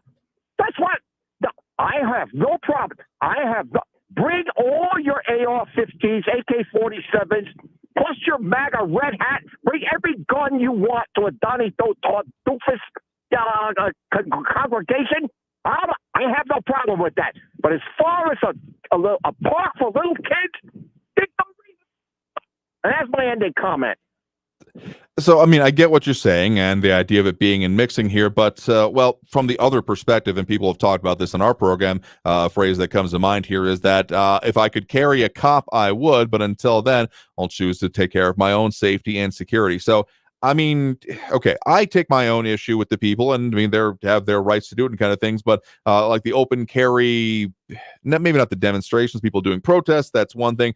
The open carry auditors, the ones like wandering into businesses in order to, like with their, full videos going here, like, I mean, sure, it's the right. Is it a smart or necessarily a positive towards the goal that you want to have happening from it? Is it a good idea? I'm dubious at best on that particular one, but there's even a difference between, open and concealed carry. I personally myself am much more advocating of the concealed carry mentality, though. I mean, within rights and where it is viable, those who make it sense to them for them to do open carry, I don't necessarily have an issue with them here. But again, the idea of it is that's, well, taking responsibility for yourself and for your situations, because when it comes to those parks or any of these other public areas we're talking about, there is no magic field that keeps someone else with bad intentions or bad, well, their own malfeasance in place from coming in and dealing with them. In fact, if anything, sometimes they're a magnet for that. So I'm just saying that it may not be a choice that you want to make, but saying that, well, I don't like that choice, therefore no one can make it, is generally not the idea that I like to go with when it comes to rights.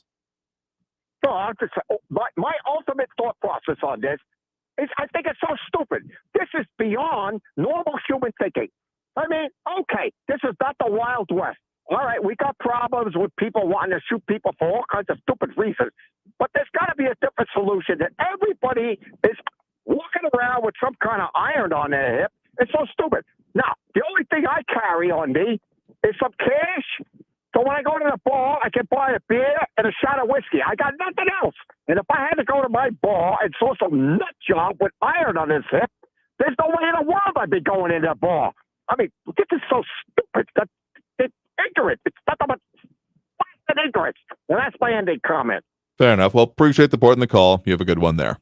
All right, take care, Andrew. All right, and with that, we'll go ahead and take that next break right now. So if you want to get on the line there, and just as a note, if you're getting on the line, make sure to stay there, and we'll get with you as soon as we can. But I do have lines available now, so that number to do so, 915-544-5876, 915-544-KTSM. If you're wanting to chime in that way, we'll get some more of the comments also coming over on the social media and popping some of them up, but we'll delve a little bit further into those here in just a second. But again, 915-544-5876,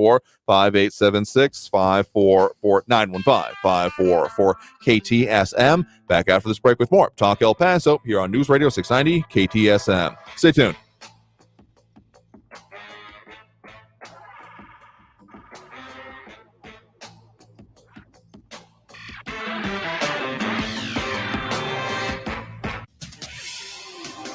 El Paso's News Radio 690 KTSM. I'm Fidel Moreno Mesa with your CBS 4 News Update. A new concert and entertainment venue will be built in Sunland Park, New Mexico. The owners of Independent Nation and the city of Sunland Park held a groundbreaking ceremony on a Wednesday morning. The concert and entertainment venue will be located on the border of Texas and New Mexico, adjacent to Sunland Park Racetrack and Casino. The event center will be called Nation Entertainment Complex.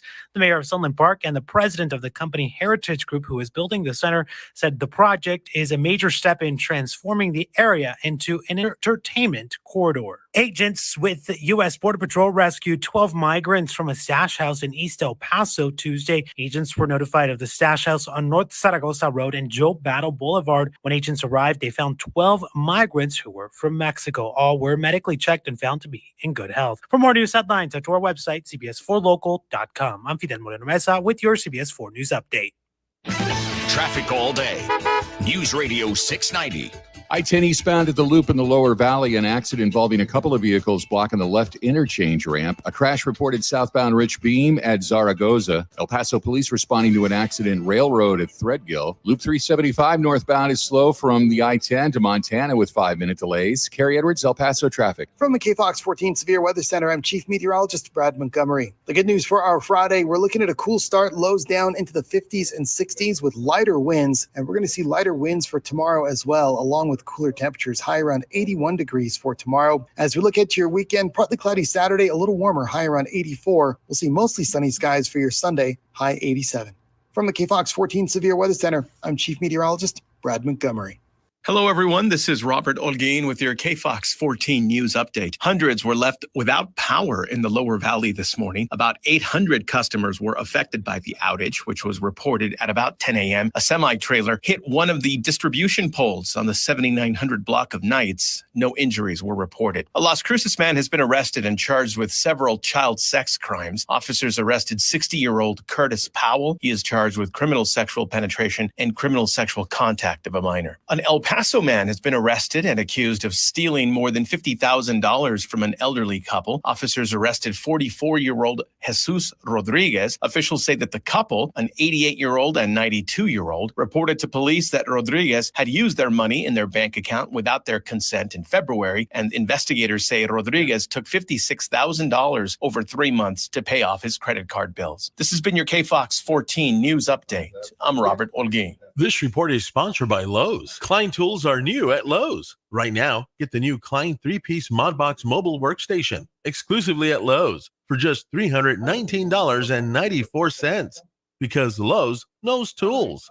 Lowe's knows pros. As the #1 audio company, iHeartMedia gives marketers access to all. For a local El Paso business like yours, we have every audience, live conversations, trusted influencers, and partnerships with top brands, plus the insights and data you need to make decisions and grow. iHeart is not just a media company. iHeartMedia is your access company. If you're a business owner, manager, or marketer in El Paso, we have the answers you're looking for. Go to iHeartAdvertising.com. Protection for all, peace of mind for you. For over 40 years, Mazer Security Alarms has proudly served El Paso with superior service and protection. Locally owned and operated, Mazer Security Alarms created Super Switch technology to prevent false alarms and keep your business and family safe. You can afford the best. For your free quote or to upgrade your existing system, call Mazer Security Alarms at 915-590-0033. That's 915-590-0033. Mazer Security Alarms. For the local issues and discussion you won't get anywhere else, turn to Talk El Paso, weekdays at 4 right here on News Radio 690 KTSM, brought to you in part by the El Paso Community Foundation. Sound off on what matters to you, Monday through Friday, 4 to 6 p.m., and let's talk El Paso. We can all do our part to stay safe on Texas roads. Always cross the street at intersections and crosswalks and wait for the walk signal. Stay alert and remember, it's safest to look left, right, left before you cross. Be safe. Walk smart. A message from TxDOT. This report is sponsored by the Texas Department of Transportation. I get it. Your desk has been there for you, holding up your computer, your unused stapler, and that plant you forgot to water. But maybe it's time to leave your desk and spend your lunch break volunteering with Meals on Wheels. Doing Meals on Wheels for me is the joy that I look for at the end of my week. I'll come to the door with one meal and I'll walk away with a full heart. Drop off a warm meal and get more than you expect. Volunteer at americaletsdolunch.org. That's americaletsdolunch.org. Brought to you by Meals on Wheels America and the Ad Council. News Radio 690 KTSM. Live from the KTSM AM 690 studios, it's Talk El Paso with Andrew J. Polk. To be a part of the show, call 915-544-KTSM or follow on Facebook at facebook.com/Talk El Paso. Now here's your host, Andrew J. Polk. Thank you all so very much for joining us here for Talk El Paso, airing live on News Radio 690 KTSM. I am your host, Andrew J. Polk. Thank you for tuning in, however you may be doing so. A lot of ways to interact with the show, be it on air, online, live, streaming through the free and reliable iHeartRadio app, or over on our various social media. A lot of comments coming in, Facebook, YouTube, Twitter, and Twitch.tv, either under Talk El Paso or Andrew J. Polk. And particularly those dropping those likes and reacts that we do appreciate it, including show me the full list again. I hate it when it does that, but we'll get it up here for you in just a second, because if you're wanting to put it out there and you appreciate the ability to talk about the things that we have going on here, even if maybe not the individual items, like we do have those again: Lex Reaction, Buddy Baez, James Holmes, Rick Reyes, Sean Gardner, RJ, Robbie Flores, Ida Beza Gardner, Richard Janicek, Monica Cervantes, Robert Haynes, James Ratcliffe, and all four pets Ruidoso. I appreciate the page shout out there. I do suppose here there's a lot more ways you can get at us as well, including through the phone line, squeezing in the calls we can until the end of the hour. 915-544-5876, 544-KTSM. And this is not to say also that not all things are doom and gloom, like Buddy Vaya saying, what about that concert venue being built in Sunland? It's going to be awesome. I mean, I've been excited about the prospect of there being that whole entertainment corridor along Sunland Park Drive, and them explicitly being in support of that with that groundbreaking is very interesting.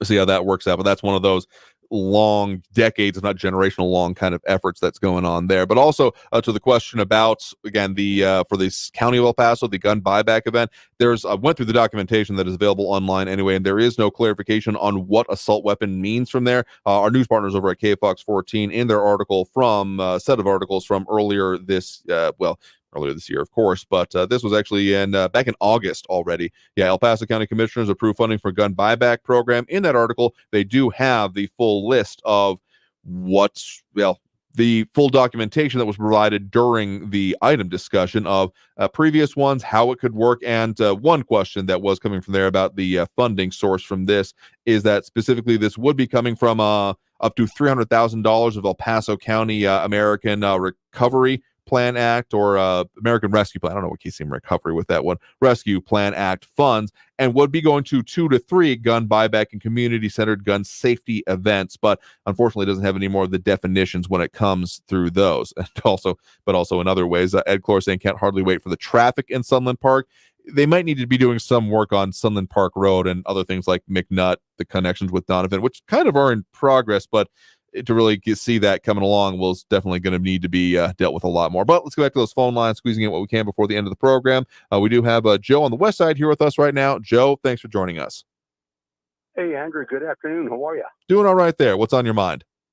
Good. Well, I just needed to call in and respond to your buddy there, Frankie. Okay. My understanding is that he does not even live in our community. He lives in New Mexico. And the reason I'm bringing up that point is we have very different laws in the state of Texas as opposed to New Mexico. In Texas, there is no limit in your clip capacity for your weapons. True. In other states, there is. Mm. If you look at the data, in Texas, our crime is much lower than it is in states such as New Mexico and California, for that way. Both those states have restrictions on clip capacity. In Texas, basically the rule is if you could put it in the clip, you're at it, have fun. Reason I call, and the reason I want to bring this point up is because Frankie Doofus always doesn't mention that he's in a different state. The rules of Texas are for Texans, not for what he does in New Mexico. He could go petition his government all he wants in New Mexico, but these are our rules. And the fact of the matter is, the rules here work because our crime is much lower than it is in New Mexico. I don't know if you've ever been up to Farmington. It's horrible out there. Española, they've got all sorts of issues. Albuquerque, you don't want to walk the streets out there at night.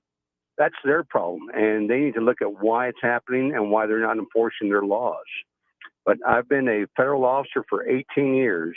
I'll tell you and your viewers, I've been a federal officer for 18 years with Homeland Security. Right now, we do not have the capability of taking care of everybody that's walking down the street. So in Texas, we allow people the right to defend themselves. And it is shown to prove to be effective because it's a deterrence. So whenever these guys call and give you these facts are just not accurate, since you're not pushing back on it, and I think you know the rules here, the Texas laws, but you didn't seem to want to push back on Frankie Doofus, I felt compelled to call and say, that's the reason that you have different crime rates. Well, I mean, because in Texas, fair we enough. do protect ourselves. And there are definitely big differences in between the state lines, though I will say fair is fair. Frankie was referring to New Mexico, and we were talking about the laws and or at least the orders coming into place in New Mexico at that point in time. So it was germane to where he is, and we got other callers who have talked about that as well. But yeah, no, there are big differences across the state lines, including pardon me, including specifically when it comes to bars here in Texas, as one of the references that Frankie made. We did have a caller off air bring this one up, that when it comes to being able to enter into bar, that there's the whole 51% signs that exist at any establishment that makes more than 51% of its 50% plus of its revenue from alcohol sales, is that any carry is prohibited within them. So that is one of those differences when it comes to going to, the beer meal of choice or wherever it is being there. So, I mean, yeah, Texas and New Mexico have very different laws. Frankly, Texas was behind the curve when it came to gun rights up until recent legislative sessions, as New Mexico did have constitutional open carry, though not concealed carry previously. Now, Texas has changed that around, even if now we're wondering about how some of these gun laws and gun rights and things going all the way to the Supreme Court. So we'll stay tuned on that one. But, I mean, fair is fair. Frankie was referring to his own state when he was talking about it. Well, the last time I checked, you correct me if I'm wrong, this is Talk El Paso, right? We're talking about our community. Sure, it is, so he but can keep his views in his community. He can go ruin Mesilla all he wants, but stay away from Texas. That's what I say about those kind of people. Stay in your community. We're Texans. We have our own rules. And by the way, one thing that you should know about the Texas law, it says you could actually go into a bar and have a beer with your concealed weapon. You cannot show intoxication. Does not mean you cannot go have an adult beverage. So you need to look at the rules on that as well. And that's not a lot of people know about that, but that is the law in Texas. You could go into a place and have a beverage. You cannot be intoxicated. That's what the law says. Fair enough. Well, appreciate the point in the call. You have a good one there. Yes, sir. All right.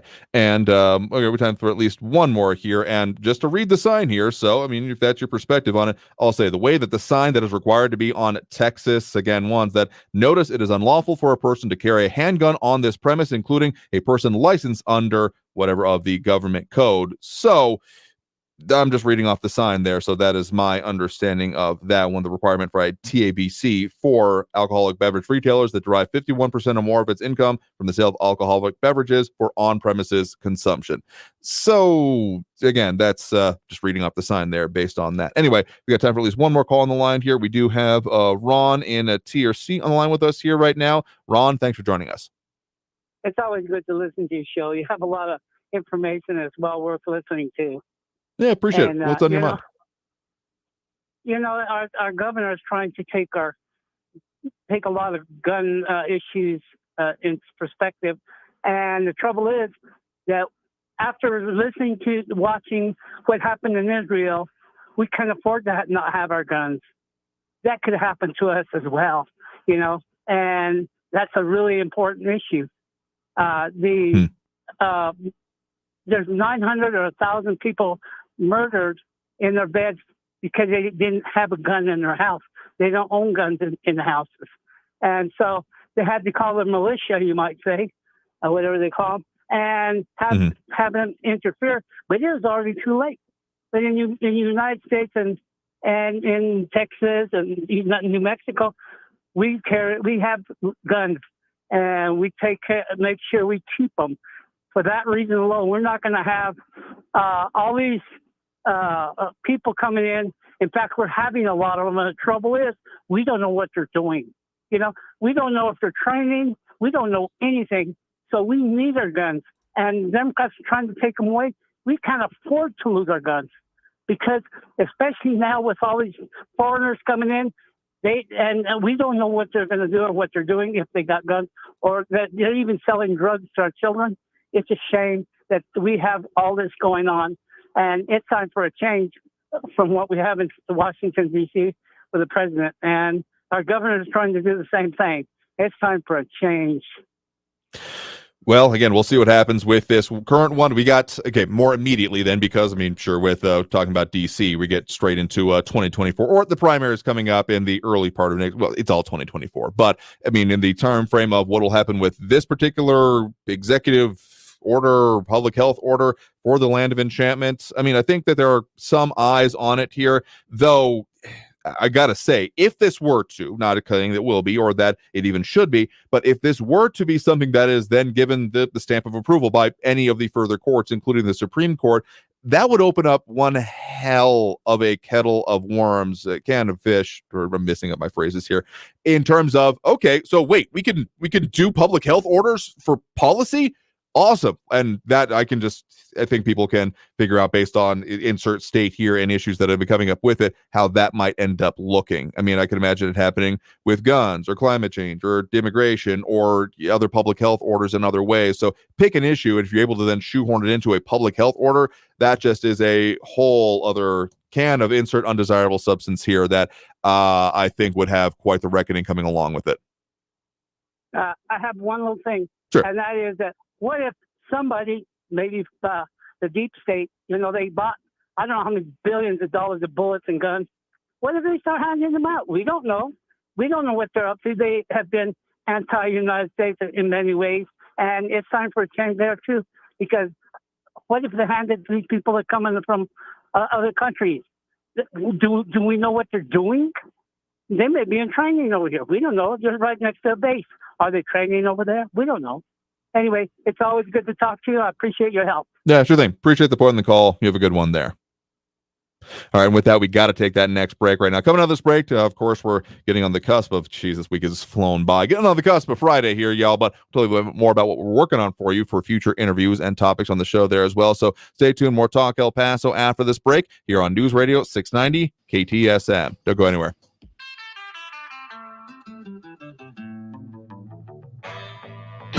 Traffic all day. News Radio 690. I-10 eastbound at the loop in the lower valley. An earlier two-vehicle collision is blocking the left lane, the left interchange ramp. Slow traffic I-10 eastbound from Raynard all the way out to Sumac with 5-minute delays. Accident reported Paisano Drive at Gateway East, and a crash reported southbound Rich Beam at Zaragoza. Kerry Edwards, El Paso traffic. This report is sponsored by Discover. If you like using debit over credit, shouldn't you also get rewarded? Well, now you can with Discover Cashback Debit. It's a checking account that rewards everyone with cash back on everyday purchases with no fees, period. Check out eligibility and terms at discover.com/cashbackdebit. Discover Bank, member FDIC. Prescriptions require an online consultation with a healthcare provider who will determine if appropriate. Restrictions apply. See website for details and important safety information. Subscription required. Price varies based on product and subscription plan. Hey guys, did you know there's a generic form of Viagra that works just the same, but is 95% cheaper? And you can get it online? Just go to hims.com/radio. Through Hims, you'll get a free medical consultation, discreet shipping if prescribed, a 100% online process, and trusted generic alternatives to the name brands at up to 95% off. That's right. Get generic for Viagra, the same active ingredient as brand name Viagra, but for 95% less. It's the same medication, still prescribed by a licensed medical provider, but with zero copay, no expensive appointments, and no awkward face-to-face conversations. To start your free online visit, you need to go to this exclusive address, hims.com/radio. That's hims.com/radio for your free online visit. hims.com/radio. What's for dinner? Burgers? After last week, no thanks. Avoiding foods due to fear of diarrhea, gas, bloating, stomach pain, or loose, oily stools? It may not be just stomach issues. It could be EPI, or exocrine pancreatic insufficiency. EPI can cause uncomfortable symptoms because it's a condition where the pancreas doesn't release enough digestive enzymes to break down food. But EPI can be managed. Use the symptom checker on identifyepi.com and talk to your doctor about your symptoms. That's identifyepi.com. Sponsored by AbbVie. Finding great candidates to hire can be like, well, trying to find a needle in a haystack, but not with ZipRecruiter. Its powerful technology actively finds and invites qualified candidates to apply to your job. So while other companies might deliver a lot of hay, ZipRecruiter finds you the needle in the haystack. See why 4 out of 5 employers who post a job on ZipRecruiter get a quality candidate within the first day. Try ZipRecruiter for free at ZipRecruiter.com/free. That's ZipRecruiter.com/free. Did you know that only 2 in 10 El Paso County students graduate with a bachelor's degree? By supporting Border Youth Athletic Association's mission of educational attainment, you will create a long-lasting impact in our students' lives. Your monthly donation enables 4th through 12th grade students access to after-school programs, providing a safe and healthy environment. BYAA engages and empowers El Paso's future through mentorship and leadership development. We believe every player who gets an education wins. Do you? Go to borderyouth.org and show your support for our youth today. News Radio 690 KTSM El Paso. Live from the KTSM AM 690 studios, it's Talk El Paso with Andrew J. Polk. To be a part of the show, follow on Facebook at facebook.com/Talk El Paso. Now here's your host, Andrew J. Polk. Thank you all so very much for having joined us here for Talk El Paso, airing live on News Radio 690 KTSM. I've been your host, Andrew J. Polk. We've covered a lot of ground today, as we do every Monday through Friday, 4 to 6 p.m. But, well, Fridays end up being special there, don't they? Particularly since it's Free-for-All Friday. And, yeah, we definitely need to get back on that train. We did get the one last week, if those of y'all who were paying enough attention there. But we'll do it again in full force this week, I am very sure, because we've had a lot of issues going on. But Friday, of course, when we open up the floodgates, take on all of those conversations. So in response to the previous caller here, and by no means does anyone have to agree with me. If anything, if this was all one big, yeah, you're right, that would be boring. I got to be honest with y'all. So that's not how we do it. So you don't have to agree with me, but you best come correct if you're going to come with a disagreement on something I'm bringing up here. But hey, I've also been known to be wrong. So hey, bring it on is what I'm saying. And particularly on Fridays, we bring it all on because, okay, Talk El Paso. Yes, El Paso is in the name because, well, that's where we're broadcasting out of. But we take it as the whole region because, of course, the El Paso, Las Cruces, Juarez region. And the thing about radio signals is they don't stop immediately at, well, these arbitrary boundaries we have on the ground established by humans. They go through the airwaves, and particularly with the online thing these days, technically we're worldwide, though I'm not going to do it. On a good, clear night, our signal does make it clear up to Albuquerque, is the reports I have gotten back. So we take it as the whole region, and so the things that affect parts of it can affect all of it in many different ways. So we're going to keep doing that and keep talking about these things. So we'll have to leave it there for today because we are super out of time here for this program. Some of the things that we wanted to talk about and that we will be getting into for future shows, including we want to talk more about what's going on with Sunland Park Drive, Sunland Park Mall, that venue, all of those kind of things. A lot more about the transportation project. It's been a minute since we checked in with TxDOT about all of that bit of fun work going on, but there's a whole more to be talked about, including, yeah, we got elections coming up. At least one candidate on the ballot so far. We'll keep our eye on that one as well for city council, and then we got primaries, and there's always something going on, y'all. We'll keep focusing on it as we do every Monday through Friday, 4 to 6 p.m. As long as I can keep, as long as I got two brain cells to rub together, I think I'll be fine here. So we'll do our level best. In the meantime, I have to leave it there. Thank you to everyone who did tune in, call in, comment, participate in the show. Again, do it again tomorrow. But until then, until next time, stay safe out there. Look twice for motorcycles when out on the road, and have a great evening, y'all. We'll see you tomorrow.